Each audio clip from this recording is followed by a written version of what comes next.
Frank, what dimension do you think Claypool gives you that maybe you didn't have with the roster as it was?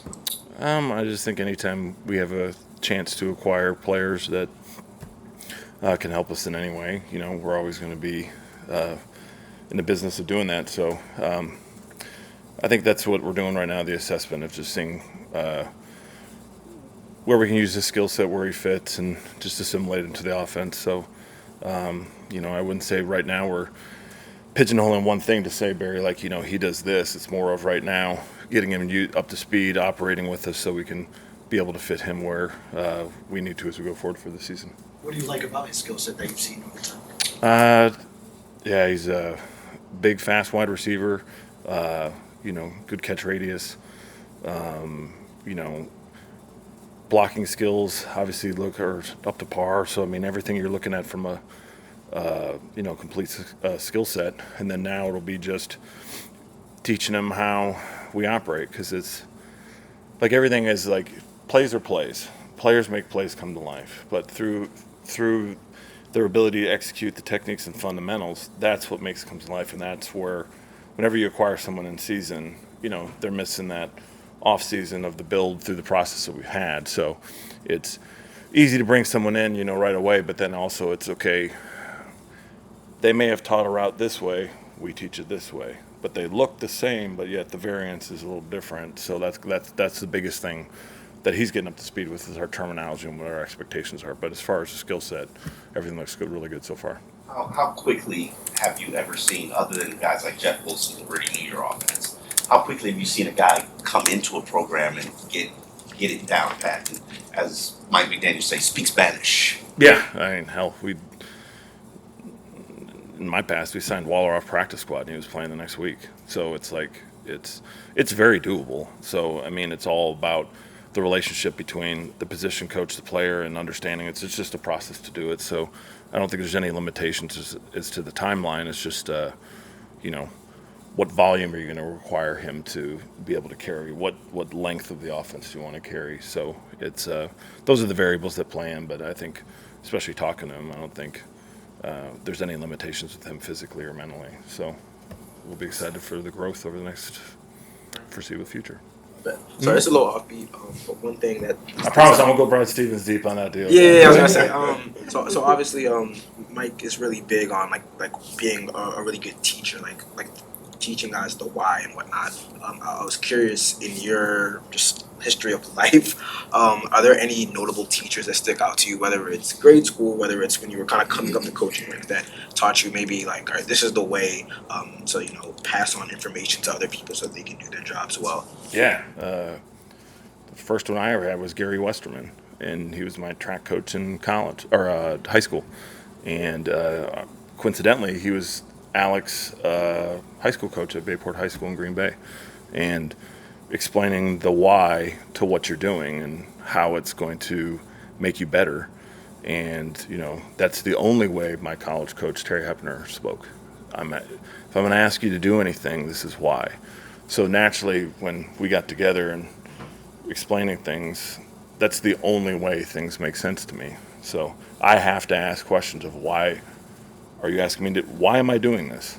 And then once you tell me, got it. Now everything else falls in line. So I just think, as far as all of us, the minute you know the why, as opposed to just do what I say, well, when do most communication breakdowns occur in all relationships? When you say, just do what I say because I say it, then when it goes wrong, you don't know why the intent is. You're just being told to do something. So I think that's the, kind of like a really fundamental part of this program, is we teach why we do things.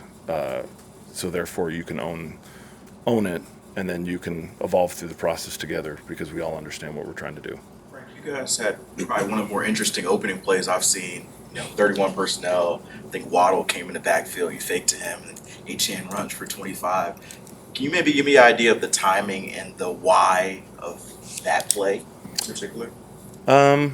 Again, bless you. Putting your just players in position to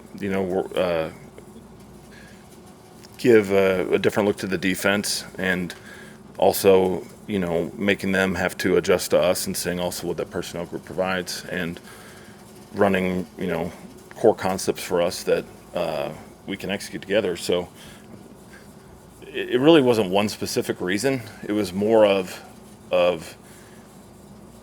again, as we had that personnel group, other plays, we had 2 more plays off of it. So it's like, what are they going to do and how are they going to react? And then through that, what can we do to attack the defense? So it was really more of, what do you think we're going to do if we hand this one off to him in the opener? It's like, okay, well, I guess get an explosive run. So it's more of like, for us, it's, using our collection of talent, putting them in the right spots, and then just seeing how the defense is going to react appropriately. Because most of the times we kind of have an idea to what we think is going to happen. And if it doesn't, why? And then what's the complementary play with it? I guess just following up there, like it was intriguing to see all the movement you had, but the timing seemed like perfect. I guess for the timing element of that, like can you maybe give me an idea of what that looks like for you guys to make that final version look so succinct? Teach the defense so that we understand reactions, what we anticipate. Show it to them on paper. Show the clip of the reaction you think you're going to get. Walk through it one time, run it in practice, and then go into a game and then follow your rules and adjust if it's not what we thought it was going to be. So, I mean, it's kind of, again, process driven. So you have that concept that we've run out of different variants, and then now you put it in that grouping. And, if they understand the defense and they understand the play's intent, they can handle the variation.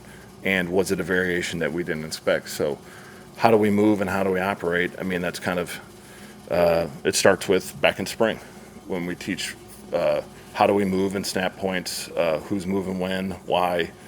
I mean, if you were to put that play in by itself in the season, I think it would be a lot harder, as opposed to that's part of our process of our whole system of why we move to move.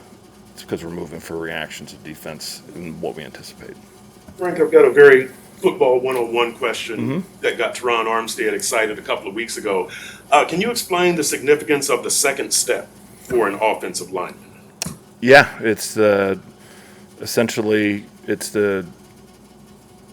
I'm creating power and I'm transferring power now at the angle that I've set with my first. So if I'm not able to get my second step down, I don't transfer backside power into the block. So in all movements, if I'm going to transfer, it's got to be the second. So that's the key, and that's the key in the fundamentals of blocking that really aren't just offensive linemen, it's all players. So when you know the secret to a good second step, you can probably hold the clinic at the Glazier Clinic next year. Oh, go ahead. You have a ballpark? Yeah, how long does it take a player to understand that concept? Is that like high school or college or?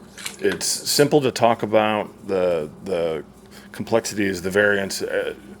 You normally are always getting different reactions from the defender, so you're always learning and you're banking reps as you go. So it's as simple as, but then, okay, what did he do? What was his reaction?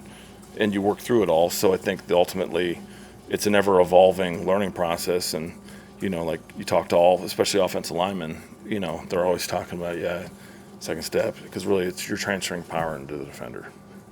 You guys feature one of the more aggressive offenses in the league. You're the most productive offense in the league, but you also have a few turnovers this year. Do you think there's a correlation between aggression and turnovers? And if so, how do you properly calibrate that? I don't know if it's really they follow with each other. I think it's more of just why do things occur? And it's easy to say, my knee hurts. Okay, why? Okay, we'll throw some ice on it and then maybe you'll feel better. Okay, well, my knee hurts still. Okay, well, maybe you need to look at it some more and then you see, okay, well, you need surgery to fix it. So ultimately, when you're looking at things, you got to look at why and not just kind of gloss over things, because it's easy to look at something and go, hey, it's this. Well, what was the root of it? I mean, was it ultimately when you have a turnover, was it poor fundamentals? Was it a game plan specific play to the week that maybe that our understanding wasn't as good? Was it playing outside of the progression? There's many variables to go into it, and that's ultimately what we're looking at, is making sure how do we ensure turnovers or minimizing turnovers. And it all starts with fundamentals and intent, and that's always what we go back to. And always seems so simple because, I know around here you guys hear us talk a lot about our process and our fundamentals and technique, but I mean, ultimately, that is offensive football.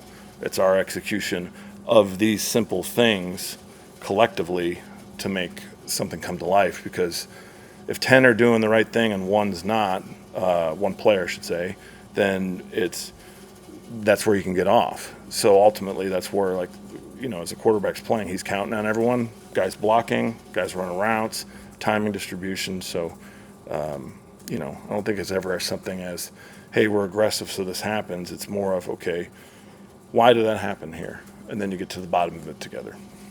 Losing Ancient is obviously a big loss, but does it kind of soften the blow knowing that you can go back to what you were doing weeks 1 and 2 when you had Raheem and Savon at the top of the running back depth chart, and also with the added incentive you might get Jeff Wilson back? Yeah, I think that was the nature of how the offseason, how we had the room and the way the guys worked, and just how really good we felt about it all collectively. Because, when you look at Savon, in the Houston game, he had 2 explosive plays, that I can just recall off the top of my head. So that group has done an outstanding job of all rising to the occasion together. So I think ultimately, as the season goes, hey, if we have one down, the next guy's up. Just Eric's done a great job with them, and I think they all understand the intent. And we couldn't be happier just overall with the way the runner's going and just how they're able to really work with each other and play off each other and accomplish the same thing together. Frank, did Jeff look to you yesterday like a running back who's ready to play the game after a 4-week layoff? Yes. Rick, I've heard you and Mike both talk about knowing defense and defensive players' roles and knowing what they should do and adjusting to that. I typically think about that as like a quarterback responsibility, but I think you're speaking to all 11. I'm curious maybe the teaching process of that for maybe your left guard or your tight end or your receiver, of knowing the linebacker's supposed to do this, and that affects how we run this play. It starts really, if you don't know your job, you can't really look past and learn. You have to get to a point at which I know what I'm doing. Okay, now I know what I'm doing, my intent. Now I can see what my defender's trying to do. It's always hard, and the hardest time is when you're coming together in year one and you're trying to learn your system and you're trying to learn what I'm trying to do, the intent and purpose of this play and the technique you're asking me to do, the evolution. And that's where it's constant teaching, because when you can start to understand the defense and what they're trying to accomplish, where they're vulnerable, that's where now the player can play with reaction, because he's not thinking about it, he's reacting to what he's seeing, because his anticipation level is heightened, because I know what I'm trying to do. Now my vision is focused on these maybe 2 or 3 variables that I'm expecting. And that, I think, ultimately is what you're allowed to do, especially in this second year of the system, is now guys have a greater understanding of what we're doing, and they're really diving into the intent of the defense and how they fit in, the concept to attack, whether it's run or pass. Do you think it's a correlation that you and San Francisco have the best offenses in the NFL right now? Or just coincidence? I guess we can answer that question at the end of the season. Right now, I don't know. It's really cool, but the way they teach is the way we teach, so I can see a correlation. I don't know if it's, at the end of the year, I guess you could say, well, maybe, but right now it's the way they teach their process is similar to the way we teach our process. So,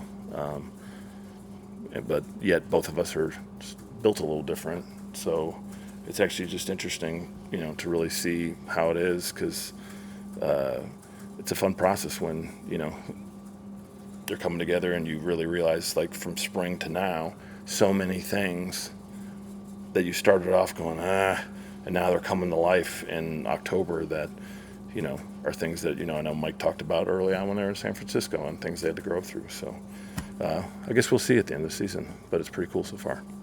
Built on top of that, because I think fans might misconstrue that. I guess we'll find out at the end of the season.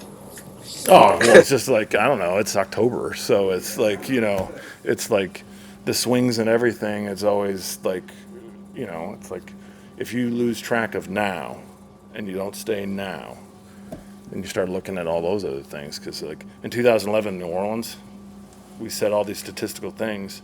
We beat Indy 62-7, and then went to St. Louis and lost. And it's like, why? Because you lose track of now. That's when the problems come in the league. And then that team went 8-0 the rest of the year. So it's like that direct focus to being present and executing is the number one thing. And the greatest thing is we have a bunch of staff that's all experienced it, and players that are hungry to get better today.